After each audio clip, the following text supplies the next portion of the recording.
नमस्कार दोस्तों, आप सभी का स्वागत है टारगेट विद नीतीश में। दोस्तों, यूपी जीडीसी जीआईसी मेंस 2026 परीक्षा का आयोजन किया जाना है, जिसमें पॉलिटिकल साइंस से कौन से प्रश्न डिस्क्रिप्टिव में आएंगे, उसी को ध्यान में रखते हुए आज हम क्वेश्चन संख्या 6 देखेंगे, जिसमें प्रश्न जो है भारतीय संविधान के अनुच्छेद 324 से 329 के अनुसार भारत के चुनाव आयोग की संवैधानिक शक्ति क्या है, विस्तार से बताइए। इसी प्रश्न को हम जो है इस वीडियो के माध्यम से चर्चा करेंगे। तो आइए शुरू करते हैं इस महत्वपूर्ण प्रश्न को। मेरा नाम है नीतीश कुमार।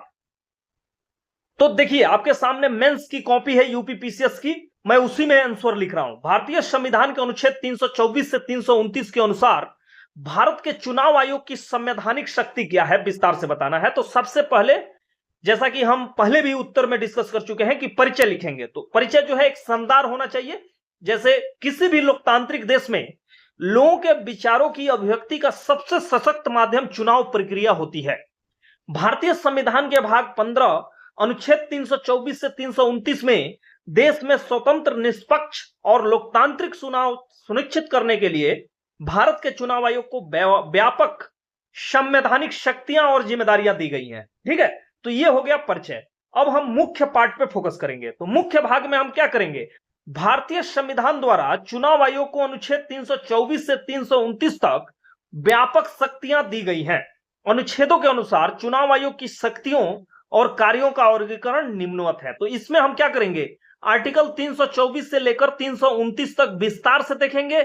साथ ही साथ जो व्यावहारिक स्तर पे एग्जाम्पल हैं उसको भी इस वीडियो के माध्यम से हम डिस्कस करेंगे। ठीक है, तो आपको जो है, अगर आप चाहते हैं कि इसका पीडीएफ आपको प्राप्त हो, तो आप टेलीग्राम चैनल जो है टारगेट विद नीतीश, उसको ज्वाइन कर सकते हैं। ठीक है, उसको ज्वाइन करके आप तमाम पीडीएफ प्राप्त कर सकते हैं, जिसको मैंने वीडियो के माध्यम से आपको पढ़ाया है। फ्री है, एकदम निःशुल्क है, फ्री।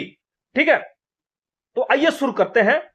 यहां देखते हैं कि कौन सा आर्टिकल सबसे पहले देखेंगे। आर्टिकल 324 से 329 तक देखेंगे। तो 324 जो अनुच्छेद है, ये चुनावी प्रक्रिया का अधीक्षण यानी कि सुपरिंटेंडेंस, निर्देशन और नियंत्रण की बात करता है, यानी कि डायरेक्शन और नियंत्रण। यानी कि आर्टिकल 324 का प्रयोग करके चुनाव आयोग जो है वो चुनावों का जो है अधीक्षण करता है, यानी देखरेख करता है, डायरेक्शन देता है अपने अधिकारियों को कैसे चुनाव को आयोजित करना है। साथ ही साथ कोई प्रक्रिया उसमें खराब ना हो, उसको नियंत्रित भी करता है। तो ये अनुच्छेद जो है चुनाव आयोग को सबसे शक्तिशाली और व्यापक अधिकार देता है, आर्टिकल 324। ये याद होना चाहिए। जैसे जैसे हम आगे बढ़ते जाएंगे आपका कंसेप्ट क्लियर होता जाएगा। इसके तहत जो आर्टिकल 324 है, संसद, जिसमें लोकसभा, राज्यसभा शामिल है, राज्य विधानसभाओं, राष्ट्रपति और उपराष्ट्रपति के चुनावों का अधीक्षण, निर्देशन और नियंत्रण पूरी तरह चुनाव आयोग में निहित होता है। ठीक है, हाँ। अब एक प्रश्न यह उठता है कि कई बार चुनाव के दौरान कुछ ऐसी परिस्थितियां उत्पन्न हो जाती हैं जिस संदर्भ में जो है नियम कानून जो है न तो विधानसभाओं द्वारा बनाया गया रहता है, न ही संसद द्वारा बनाया गया है। तो उस स्थिति में जो है, यदि ऐसी स्थिति आती है, तो अवशिष्ट शक्तियां चुनाव आयोग में निहित होती है, जहां सांसदीय कानून मौन होता है और चुनाव आयोग स्वतंत्र और निष्पक्ष चुनाव कराने के लिए अपने विवेक से नियम तय कर सकता है। तो यह काफी इंपॉर्टेंट है। अगर कोई ऐसा रूल एंड रेगुलेशन जरूरत पड़ जाए जो संसद ने नहीं बनाया है, तो चुनाव आयोग भी उस समय बना सकता है। ठीक है, मोहिंदर सिंह गिल बनाम मुख्य चुनाव आयुक्त मामला 1978 को अगर देखें, तो इसमें सुप्रीम कोर्ट ने माना कि आर्टिकल 324 के तहत चुनाव आयोग को व्यापक शक्तियां प्राप्त है। अगर किसी जगह पे चुनाव में जो है धांधली होती है, ठीक है, या मत चोरी होती है, तो वहां पे मतदान रद्द कर सकता है जो है चुनाव आयोग। ये शक्तियां जो है आर्टिकल 324 के तहत मिली हुई हैं। फिर से आर्टिकल 325 की बात करें, तो किसी भी नागरिक को धर्म, मूलवंश, जाति या लिंग के आधार पर मतदाता सूची में शामिल होने से वंचित नहीं किया जा सकता है। यहां क्षेत्र, स्थानीय क्षेत्र की बात नहीं की गई है, धर्म, जाति, लिंग, जन्म स्थान की बात नहीं की गई है। ठीक है, लिंग के आधार पर मतदाता सूची में शामिल होने से वंचित नहीं किया जा सकता है, न ही इसके आधार पर कोई विशेष मतदाता सूची बनाई जा सकती है। यानी कि सभी नागरिकों को सेकुलर तरीके से समान रूप से देखा जाएगा आर्टिकल 325 के तहत। ठीक है, इसी तरह आर्टिकल 326 अगर देखें तो यह अनुच्छेद देश में वयस्क मताधिकार की गारंटी देता है, जिसके तहत 18 वर्ष या इससे अधिक आयु का प्रत्येक नागरिक जो कानूनन अयोग्य न हो वोट देने का अधिकार रखता है। आयोग की यह जिम्मेदारी है कि वो प्रत्येक हर नागरिक को मतदाता सूची जारी करे, यानी कि मतदाता पहचान पत्र उसको दे और उसको मतदाता के रूप में पंजीकरण करे ताकि वो वोट अपनी दे सके। ठीक है। इसी तरह आर्टिकल 327 की बात करें तो संसद को चुनाव और निर्वाचन क्षेत्रों के परिसीमन के संबंध में कानून बनाने की शक्ति देती है। ठीक है। उदाहरण के रूप में जन प्रतिनिधित्व अधिनियम 1951, इस कानून के तहत यह तय होता है कि अगर किसी नेता को कोर्ट से 2 साल या उससे ज्यादा की सजा मिलती है तो उसकी संसद सदस्यता रद्द हो जाएगी और वह 6 साल तक चुनाव नहीं लड़ पाएगा। इसी तरह जो परिसीमन अधिनियम बनते हैं, कई बन चुके हैं, वो भी आर्टिकल 327 के तहत ही बनती है, जो संसद को एक चुनाव से संबंधित निर्वाचन क्षेत्रों के परिसीमन के संबंध में कानून बनाने की शक्ति देता है। इसी तरह अगर 328 की बात की जाए तो राज्यों के विधानसभाओं को अपने राज्य के भीतर चुनाव संबंधित कानून बनाने की अधिकार है और सिर्फ उन विषयों पर जहां संसद मौन है। कौन सा सरकारी पद राज्य में लाभ के पद के अंतर्गत आएगा, ये राज्य विधानसभाएं बना सकती हैं। ठीक है। पंचायत चुनाव से जुड़े नियम भी बना सकती हैं। ठीक है। अगर इस पे ऑलरेडी संसद ने कानून बनाया हुआ है तो राज्य की विधानसभाएं उस पर कानून नहीं बना सकती हैं।